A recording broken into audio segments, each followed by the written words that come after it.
I spent the last 4 weeks painting Scooby-Doo into a thrift shop painting. I love finding old art to breathe new life into. And as soon as I saw this painting, I knew I wanted to turn it into Shaggy and Scooby. But what if Shaggy and Scooby were old? Lately, I've been using pop culture to paint stories about real life. And for this painting, I threw Scooby-Doo and the gang deep into the passage of time. On the ground next to Shaggy is an old box of Scooby snacks. In this reality, they've been discontinued. The mystery machine is abandoned in the background. This is one of Shag and Scoob's favorite spots to stop and catch their breath. The view is beautiful during sunset. The goal with this painting is to truly capture the glow of the golden hour.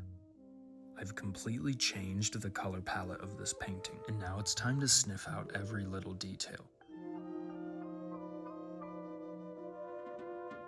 There's something about seeing Shaggy and Scooby old that brings them to life. What if the thing that makes life glow is actually death? Seeing Scooby old like this makes me want to take him for a walk and give him some extra Scooby snacks. To say the least, I've been watching a pup named Scooby-Doo before bed every night. Shaggy's been feeling pretty sad today, but something about the sunset always helps him see the beauty in life.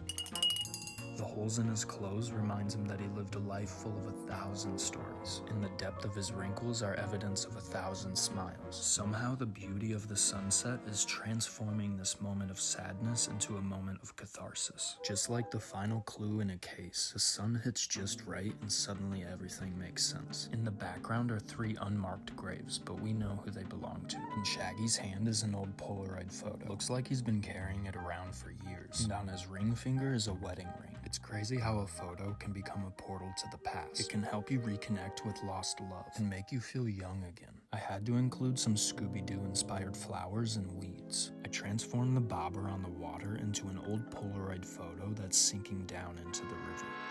And between Scooby and Shaggy is Fred's ascot and Daphne's scarf. And on the rock next to them is Velma's glasses. But what no one's talking about is the hospital band around Shaggy's wrist. Shaggy's sun is setting too, and the light is shedding on all of his favorite memories. He just told Velma he'll see her soon and left one last dozen roses on her grave. I like to think that this painting is actually a prequel to my painting that I did last year titled The Final Mystery. This moment inspired Shaggy and Scooby to get the mystery machine up and running again. They decide they want to go out with a bang. They're gonna solve one last mystery in remembrance of the gang. This painting just makes death a little prettier. Here's a before and after. This piece is now available on my website. The likes and shares are just as valuable.